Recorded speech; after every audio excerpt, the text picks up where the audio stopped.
اگر انسان کو کسی چیز کی معرفت پہچان نہ ہو تو اس کی قیمت اور قدر اس کی نظر میں کم ہوتی ہے۔ جس چیز کی انسان کو معرفت ہو جائے، پہچان ہو جائے، اس چیز کی قیمت انسان کی نظر میں زیادہ ہو جاتی ہے۔ اللہ تعالیٰ نے انسان کو آنکھ دی ہے، اس آنکھ کے ذریعے سے انسان دیکھتا ہے۔ بعض مرتبہ بعض اوقات جب آنکھ میں درد ہو یا آنکھ کی بینائی کم ہو تو وہ آنکھ کا درد، وہ آنکھ کی بینائی جو ہے وہ انسان کو اس آنکھ کی قدر بتاتی ہے کہ جب تیری آنکھ ٹھیک تھی تو کب اور کہاں تک دیکھ سکتا تھا، لیکن اب تیری آنکھ میں درد ہے، تکلیف ہے۔ اسی طرح انسان کا جسم کا کوئی بھی عضو ہے، انسان اس کو پہچانتا ہے، اس کی معرفت رکھتا ہے۔ اور کوئی بھی دنیا کا کام ہے یا کوئی ذات ہے، اگر اس کی معرفت انسان سمجھ جائے تو اس کی قیمت زیادہ ہو جاتی ہے، اس چیز کی قدر زیادہ ہو جاتی ہے۔ آپ صلی اللہ علیہ وآلہ وسلم کی ذات اقدس ہے۔ اب مسلمانوں کے دل میں اللہ کے نبی کی معرفت ہے، محبت ہے، پہچان ہے، تو مسلمان اللہ کے نبی کی ایک ایک سنت کو زندہ کرنے والا بن جائے گا۔ اسی طرح اللہ تعالیٰ کی ذات ہے۔ اللہ رب العزت کی ذات کی محبت انسان کو تب مل سکتی ہے جب انسان کے دل میں اللہ کی معرفت اور پہچان آ جائے گی۔ جب تک اللہ کی پہچان اور معرفت نہیں ہے تب تک انسان کے دل میں اللہ کی محبت نہیں ہے۔ بے شمار واقعات ہیں۔ اللہ تعالیٰ قرآن مجید میں فرماتے ہیں یا ایھا الذین آمنوا من یرتد منکم عن دینہ فسوف یأتی اللہ بقوم یحبهم ویحبونہ۔ اگر تم میرے دین سے پھر جاؤ گے تو اللہ کسی اور قوم کو کھڑا کر دے گا، وہ اللہ سے محبت کرنے والے بن جائیں گے، وہ اللہ کی معرفت کو، اللہ کی ذات کو پہچان جائیں گے۔ اگر انسان کو کسی چیز کی معرفت نہیں ہے تو اس میں جھگڑا ہے۔ اب امام مالک رحمۃ اللہ علیہ کے استاد تھے۔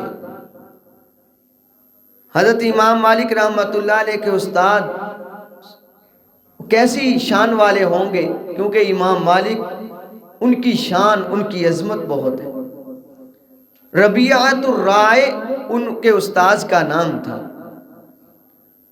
اور ان کے والد کا نام فروخ تھا۔ حضرت امام مالک رحمۃ اللہ علیہ کے استاذ جن کا نام امام ربیعۃ الرائے تھا،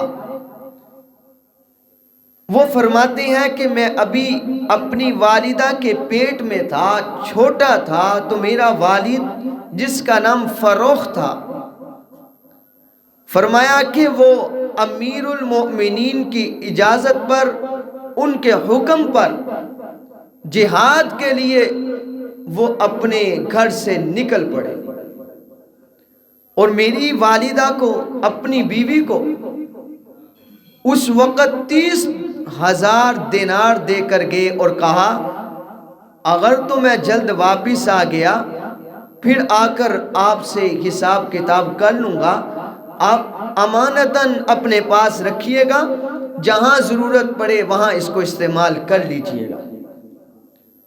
اب وہ جو فروخت تھے وہ جہاد کے لیے چلے گئے۔ اب جب کوئی جہاد کے لیے جائے تو وہ گھر سے سوچ کر جاتا ہے یا تو واپس آؤں گا تو غازی بن کر آؤں گا، ورنہ وہاں اللہ کے راستے میں شہید ہو جاؤں گا۔ اب دونوں باتوں کو ذہن میں رکھ کر وہ چلے گئے۔ تو کتابوں میں لکھا ہے، بغدادی کی تاریخ میں لکھا ہے، فرمایا کہ 27 سال کے بعد وہ واپس آئے۔ رہائش ان کی مدینہ منورہ میں تھی۔ جب 27 سال کے بعد واپس آئے تو کیا دیکھا کہ مدینہ منورہ کے بازار تبدیل ہو چکے ہیں، محلے اور علاقے بدل چکے ہیں۔ اب اپنے گھر کو ڈھونڈنے کے لیے ان کو وقت لگا کہ میرا گھر کس طرف تھا۔ آخرکار ان کو اپنا گھر مل گیا، گھر کا دروازہ مل گیا۔ وہ اپنے گھر کے اندر جب جانے لگے تو اسی جگہ کھڑا یہ بیٹا جس کا نام امام ربیعۃ الرائے تھا۔ انہوں نے کہا کہ آپ کون ہیں؟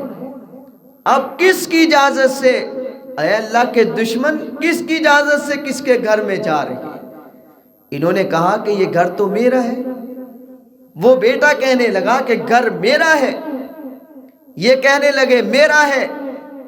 باہر کھڑے ایک دوسرے سے گفتگو ہو رہی ہے، لڑائی جھگڑا ہو رہا ہے۔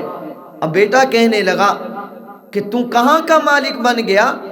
ابھی میں تجھے سلطان بادشاہ کے پاس لے کر جاتا ہوں اور جا کر بتاتا ہوں کہ یہ جو شخص ہے یہ میرے گھر پر قبضہ کرنے کی کوشش کر رہا ہے۔ اندر جب آواز گئی تو امام ربیعۃ الرائے کی والدہ وہ فوراً باہر نکلی۔ نکل کر جب دیکھا تو کہا کہ بیٹا یہ جو بندہ ہے، یہ جو شخص ہے، یہ آپ کا باپ ہے جس کا نام فروخ ہے، اور ان سے کہا کہ یہ آپ کا بیٹا ہے جس کا نام امام ربیعۃ الرائے ہے۔ پہچان نہیں تھی، جھگڑا تھا۔ پہچان نہیں تھی، ایک دوسرے کی قدر نہیں تھی۔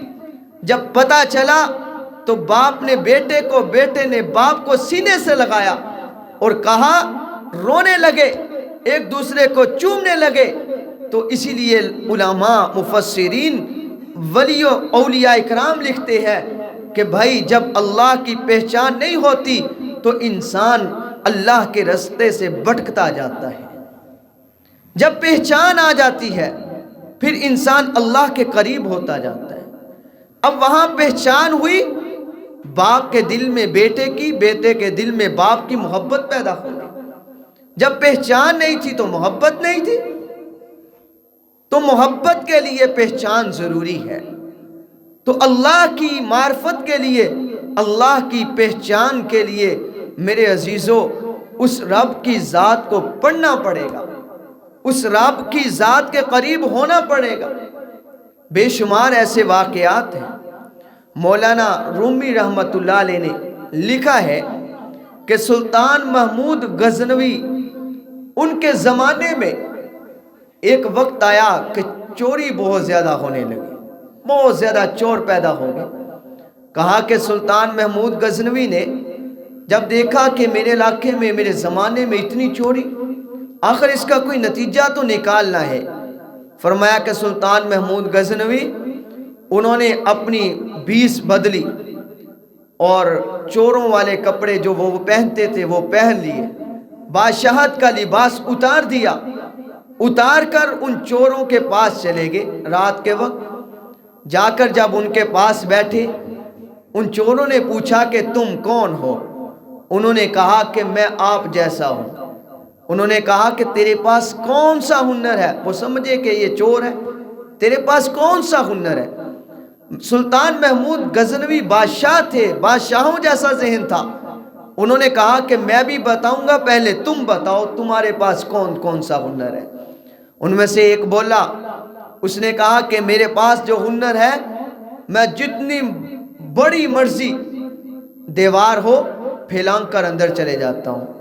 دوسرے نے کہا میرے پاس جو ہنر ہے، میرا بازو اتنا مضبوط ہے کہ میں اس کے ذریعے سے دیوار میں سوراخ کر کے اندر چلے جاتا ہوں۔ تیسرے نے کہا میرے پاس ایسا ہنر ہے کہ میں جس زمین پر جاتا ہوں وہاں کی مٹی کو سونگھ کر بتا دیتا ہوں کہ یہاں کوئی خزانہ ہے یا نہیں ہے۔ چوتھے نے کہا میرے پاس ایسا ہنر ہے کہ چوتھے نے کہا کہ جتنا مال بھی اکٹھا ہوتا ہے اس کو تقسیم کرنے میں سیکنڈوں میں تقسیم کر دیتا ہوں۔ اب یوں بات چل رہی تھی کہ پانچویں نے کہا میری آنکھیں اتنی تیز ہیں کہ رات کے وقت میں جس شخص کو بھی دیکھ لیتا ہوں میں دن کو اس کو پہچان لیتا ہوں۔ اب ہر چور نے اپنی اپنا ہنر بتایا۔ سلطان محمود غزنوی سے کہا کہ آپ بھی بتاؤ نا۔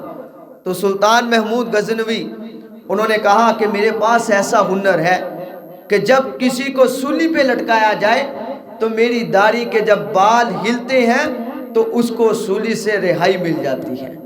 انہوں نے کہا کہ کمال، ایسا ہنر، یہ تو ہمیں چاہیے کہ جب بھی ہم کہیں مصیبت میں پھنسے تو آپ کی داڑھی کے بال ہمیں بچا سکے۔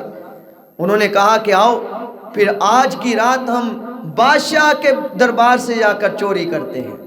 بادشاہ کے دربار میں چلے گئے، وہ بادشاہ بھی ساتھ ہے۔ چوری کی، چوری کرنے کے بعد جب واپس آئے سارے بیٹھے، مال تقسیم ہوا۔ سلطان محمود غزنوی نے کہا کہ بھائیوں، اپنا اپنا پتہ لکھ کر مجھے بتا دو، مجھے دے دو، کیوں جب ہم نے اگلی دفعہ چوری کرنی ہے تو ہمارے لیے، میرے لیے آسانی ہو کہ میں آپ کو وہاں سب کو اکٹھا کر سکوں۔ انہوں نے اپنا اپنا پتہ لکھ کر دے دیا۔ سلطان محمود غزنوی اپنی دربار میں آئے، آ کر پولیس کو آرڈر کیا، کہا کہ یہ جو بندے ہیں ان کو فوراً پکڑ کر لاؤ۔ اب سارے کے سارے پکڑ کر لائے گئے۔ اب جناب کے سامنے کھڑے ہیں، آرڈر دے دیا، کہا کہ ان میں سے کسی سے پوچھنے کی کوئی بات نہیں، میں ان کا گواہ ہوں، شاہد ہوں، ان سب کو سولی پہ چڑھا دیا جائے۔ اللہ کا قرآن بھی کہتا ہے، اللہ تعالیٰ اپنے قرآن میں فرماتے ہیں وَهُوَ مَعَكُمْ أَيْنَمَا كُنْتُمْ۔ کل قیامت کے دن اللہ کسی گواہ کو نہیں بلائے گا، کیوں؟ اس لیے کہ جہاں بھی تم ہوتے ہو وہاں اللہ ہوتا ہے۔ جہاں تم ہو، 4 چوری کر رہے ہیں، 5واں اللہ وہاں موجود ہے۔ اللہ ہر جگہ انسان کو دیکھتا ہے۔ اللہ کا قرآن کہتا ہے کہ تم کل قیامت کے دن تمہاری زبانوں کو تالے لگا دیے جائیں گے، تمہارے ہاتھ، تمہارے پاؤں، تمہارے جسم کا عضو بتائے گا کہ کل یہ اس گناہ میں ملوث تھا۔ وَهُوَ مَعَكُمْ أَيْنَمَا كُنْتُمْ۔ اب وہ بادشاہ کہتا ہے کہ میں نے ان کو اپنی آنکھوں سے دیکھا ہے، لہٰذا ان کو سولی پہ چڑھایا جائے۔ اب جو باقی تھے ان کے ہنر وہاں کام نہ آئے، لیکن جو آنکھوں سے پہچان جاتا تھا اس نے کہا کہ یہ رات تو میں نے شخص دیکھا ہے، یہ تو مجھے وہی شخص لگتا ہے جو ہمارے ساتھ بیٹھا تھا، جس کی داڑھی کے بال ہلتے ہیں تو بندے سولی سے ہٹا دیے جاتے ہیں۔ اس نے سولی پہ کھڑے کہا جناب میں آپ سے ایک عرض کرنا چاہتا ہوں۔ تو سلطان محمود غزنوی نے کہا کہ بولیے۔ اس نے کہا کہ آپ وہ شخص ہیں جو رات ہمارے ساتھ بیٹھے تھے، تو آپ کا ہنر یہ تھا کہ آپ تو لوگوں کو سولی سے اتار دیتے ہیں۔ میرے عزیزو، بات سمجھنے کی یہ ہے، واقعہ سنانا میرا ایک واقعہ سنانا نہیں ہے، بلکہ یہ بتانا مقصود ہے کہ دیکھیں جب انسان پہچان جاتا ہے تو اللہ تعالیٰ بھی کل قیامت کے دن پہچان کرنے والوں کو رہائی نصیب فرما دے گا۔ اب وہ جب اس نے کہا کہ میں نے آپ کو پہچان لیا، بادشاہ سلامت نے کہا ان سب کو رہائی دے دو، ان سب کو رہائی دے دو۔ آج جب ہم اللہ کو پہچان لیں گے، کل قیامت کے دن اللہ پہچان رکھنے والوں کی برکت سے دوسرے گناہ گاروں کو بھی رہائی نصیب فرمائیں گے۔ تو اس لیے اللہ کو پہچانو، اللہ کی معرفت اپنے دلوں میں لے کر آؤ، یہ بہت ضروری ہے۔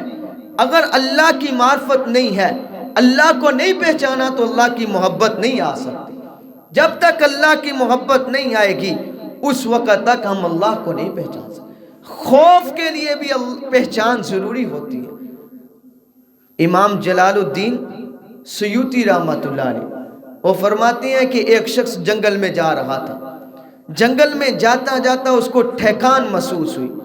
جب اس کو ٹھکاوٹ محسوس ہوئی، اب وہ یہ چاہتا تھا کہ میں کہیں سو جاؤں، نیند کروں، آرام کروں۔ اب وہ نیند کے لیے اس پر اتنا نیند کا غلبہ تھا، ایک جگہ سونے لگا تو کہا کہ میں یہاں نہ سو جاؤں، کیوں؟ یہاں کوئی نہیں ہے، کہیں ایسا نہ ہو مجھے کوئی نقصان دے جائے۔ بالآخر چلتے چلتے اس کو ایک جانور آرام کرتے ہوئے نظر آیا۔ وہ نیند کا اتنا غلبہ تھا، وہ اس جانور کے پہلو میں جا کر آرام کرنے لگا۔ جب اس جانور کے پہلو میں جا کر سویا تو کچھ دو آدمی وہاں سے گزر رہے تھے.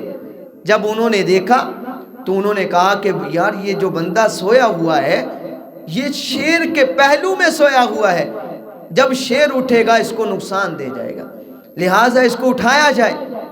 انہوں نے آواز دی دور کھڑے ہو کر کہ بھائی آپ غلط جگہ سوئے ہوئے ہیں. اس کی آنکھ کھلی، اسے کہا کہ یہ دیکھو آپ کے اوپر شیر ہے. آواز اس انداز سے دی کہ یہ شیر ہے. جب اس کو اس کی معرفت ہوئی کہ یہ شیر ہے، اس کے خوف کی وجہ سے لکھنے والوں نے لکھا کہ وہیں اس کی ڈیتھ ہوگی، وہیں وہ اس کی روح پرواز کر گئی کہ اس کے اندر اتنا خوف آیا کہ اس کو ایک چیز کی معرفت ہوئی. جب انسان کے دل میں اللہ کی معرفت ہوگی تو انسان کے دل میں خوف بھی پیدا ہوگا، خوف پیدا ہوگا. جب خوف پیدا ہوگا انسان گناہوں سے بچے گا، انسان وہ عمل کرے گا جس سے اللہ اور اس کا رسول راضی ہوتا ہے. تو اس لیے میرے بھائیو، اللہ کا قرآن کہتا ہے یا ایھا الذین آمنوا من یرتد منکم عن دینی، اے ایمان والو اگر تم میرے دین سے پھر جاؤ گے، اگر تم میرے حکموں کو پورا نہیں کرو گے، میرے احکام کو بجا نہیں لاؤ گے، فرمایا من یرتد منکم عن دینی فسوف یأتی اللہ بقوم یحبون، اللہ فرماتے ہیں میں ایسی قوم کو لے کر آؤں گا جو مجھ سے محبت کرنے والی ہو. اللہ تعالیٰ کے لیے کوئی مشکل نہیں ہے، اللہ تو جو چاہے کر سکتا ہے. اس کی معرفت کو پہچانو، وہ کتنی بڑی ذات ہے، کتنا بڑا کام کرتی ہے. آسمان کو پیدا کیا، چاند کو چلایا. اللہ فرماتے ہیں میں نے چاند کو چلایا، میری اجازت کے بغیر چاند نہیں نکلتا. میں سورج کی روشنی کو پیدا کیا، وہ سورج میری اجازت کے بغیر نہیں نکلتا. میں نے رات کو پیدا کیا، رات میری اجازت کے بغیر نہیں نکلتی، دن میری اجازت کے بغیر نہیں نکلتا. وہ سارا کا سارا نظام میرے رب کی اجازت کے بغیر نہیں چلتا. وہ کن کہتا ہے سب کچھ ہو جاتا ہے، وہ کن کہے گا تو میرے عزیزو یہ سب کچھ فنا ہو جائے گا. وہ رب کی ذات ہے. اللہ فرماتے مجھے پہچانو. صحابہ اکرام رضوان اللہ علیہم اجمعین کے دلوں میں اللہ کی پہچان تھی، اتنی محبت تھی، اتنی محبت تھی. وہ فرمایا کرتے تھے کہ اگر ہماری 100 جانیں ہوں تو ہم اپنی 100 جانوں کو اللہ کے رستے میں اللہ کی محبت میں قربان کر دیں. فرمایا کہ ایک جگہ صحابہ اکرام جا رہے تھے ایک علاقے میں، وہاں کا بادشاہ وہ عیسائی تھا. وہ عیسائی بادشاہ نے کہا کہ یہ جو لوگ ہیں جو دین کی دعوت دیتے پھرتے ہیں ان کو پکڑ کر لاؤ. ان کی پولیس نے پکڑ کر بادشاہ کے سامنے کھڑا کر دیا. اب صحابہ اکرام وہاں کھڑے ہیں. اس نے کہا کہ دیکھو میں عیسائی ہوں، آپ میرے دین کو قبول کرو. تو صحابہ اکرام نے فرمایا کہ ہم تو اللہ سے محبت کرنے والے ہیں، ہم اس کو پہچانتے ہیں، ہم اس کی محبت سے دور نہیں ہو سکتے. جان تو جا سکتی ہے لیکن اللہ کو نہیں چھوڑ سکتے. اللہ تو قرآن میں کہتا ہے والذین اشد حبا للہ، کچھ لوگ دنیا میں ایسے ہیں جو اللہ سے اتنی زیادہ محبت کرتے ہیں کہ اپنی جان کو تو وار دیتے ہیں لیکن اپنے رب کی محبت کو نہیں چھوڑتے. صحابہ اکرام کو اس نے کہا کہ چھوڑ دو. صحابہ نے کہا کہ نہیں چھوڑ سکتے. اس نے کہا کہ تم چھوڑو گے. اس نے فوراً آرڈر دیا کہ ایک بڑی کڑھائی وہ لی جائے، اس کے اندر تیل ڈالا جائے، اس کے نیچے آگ جلائی جائے. وہ کڑھائی لی گئی، آگ جلائی گئی، تیل کو پکایا گیا، اتنا تیل گرم کیا گیا. صحابہ فرماتے کہ ایک صحابی فرماتے کہ ہم نے دیکھا کہ تیل اتنا پک رہا تھا کہ ایک صحابی کو اٹھا کر جب اس میں گرایا گیا فوراً اس کا پورا جسم وہ بھن گیا. دوسرے صحابی قریب کھڑے تھے، ان کی آنکھوں سے آنسو آئے، رونے لگے.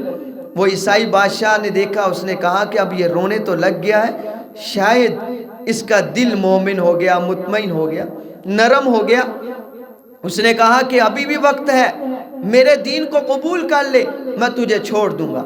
وہ صحابی رسول نے فرمایا کہ تو نے بادشاہ وقت، آپ نے یہ سوچا کہ میں اس وجہ سے رو رہا ہوں کہ میرے ساتھی کو اس کڑھائی میں جلا دیا گیا، نہیں نہیں، بلکہ میرے دل میں اللہ کی اتنی محبت آ گئی ہے، میں نے کہا یا اللہ یہ ایک جان ہے، یہ تیری محبت میں جلا دی جائے گی، اللہ مجھے 100 جانیں ایسی دے کہ میں اپنی ایک ایک کر کے جان کو تیرے رستے میں قربان کرتا جاؤں۔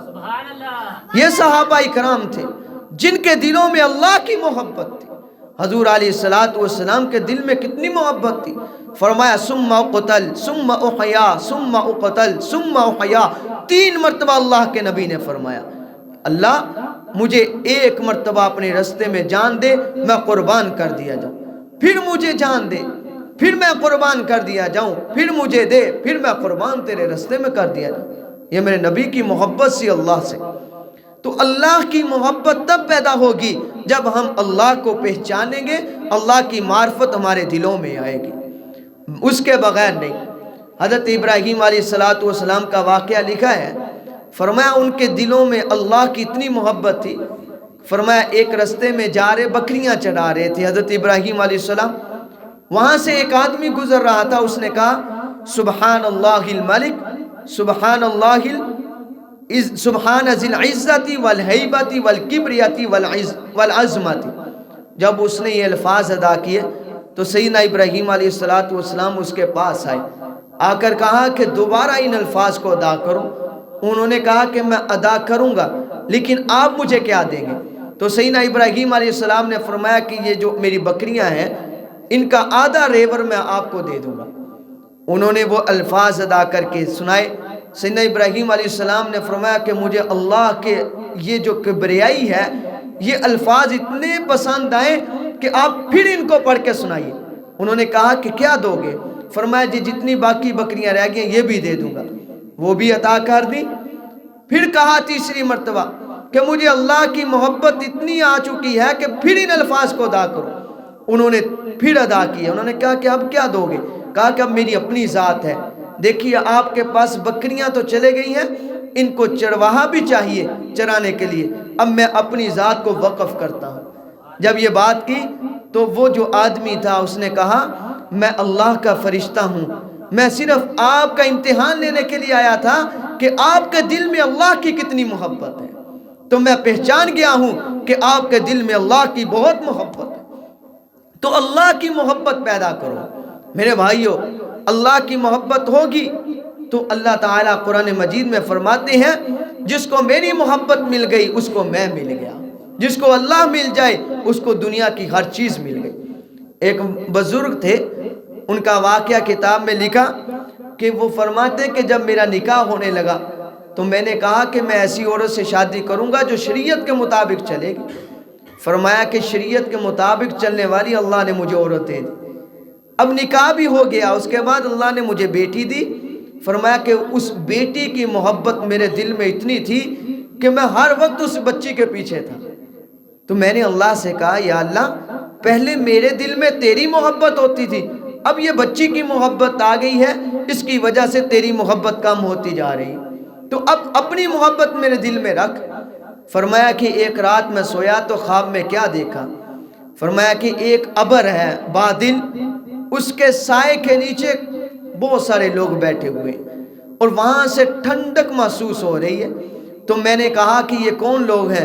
تو انہوں نے بتایا کہ یہ وہ لوگ ہیں جو اللہ سے محبت کرنے والے ہیں، جو اللہ کا عشق اپنے دل میں رکھنے والے۔ تو میں نے کہا کہ مجھے بھی ادھر آنے دے۔ تو ایک آدمی اٹھا، اس نے مجھے وہاں سے باہر نکال دیا۔ میں نے کہا کہ میرے دل میں بھی اللہ کی محبت ہے۔ انہوں نے کہا کہ نہیں، آپ کے دل میں آپ کی بیٹی کی محبت ہے، آپ کے دل میں اللہ کی محبت نہیں۔ فرمایا کہ مجھے باہر نکال دیا۔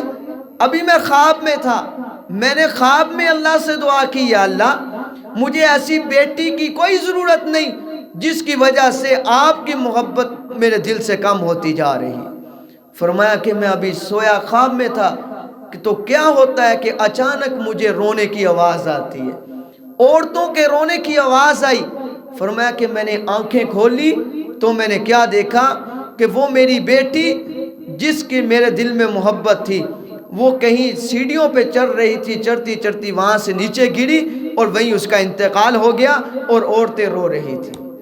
تو یعنی اللہ کی اتنی محبت آئی کہ خواب میں دعا کی، اللہ نے وہی قبول کر لی۔ تو میرے عزیزوں، اولاد کی محبت، مال کی محبت، پیسوں کی محبت تو ہے، آج ہمارے دلوں میں اللہ کی محبت نہیں۔ اللہ کی محبت آئے گی، ہمارے لیے نماز پڑھنا آسان، ہمارے لیے قرآن پڑھنا آسان، ہمارے لیے روزے رکھنے آسان، ہمارے لیے زکاتیں نکالنا آسان، ہمارے لیے عشر نکالنا آسان۔ ہر وہ عمل جو اللہ نے ہمارے اوپر لاگو کیے، احکام لاگو کیے، وہ ہمارے لیے آسان ہو جائیں گے۔ اس لیے اپنے دلوں میں اللہ کی محبت پیدا کرو۔ اللہ کی محبت کب پیدا ہوگی؟ جب اللہ کو پہچانیں گے۔ میں نے کہا جب ہم کسی کو پہچانتے ہیں تو اس کی قیمت، اس کی قدر ہمارے دل میں زیادہ ہو جاتی ہے۔ آج اللہ کو پہچانا نہیں، اس لیے اللہ کے حکموں کی قدر نہیں، اللہ کے حکم کی قیمت نہیں ہے۔ اللہ کو پہچانو تو اللہ کے حکم کی قدر آئے گی۔ رمضان المبارک کا مہینہ آنے والا ہے، اس سے پہلے اللہ کی معرفت کو پہچان لو تو روزے آسان ہو جائیں گے، نمازیں آسان ہو جائیں گی، قرآن کی تلاوت آسان ہو جائے گی۔ اللہ تعالی ہمیں عمل کرنے کی توفیق عطا فرمائے۔ وآخر دعوانا ان الحمدللہ رب العالمین۔ سنت ادا کریں۔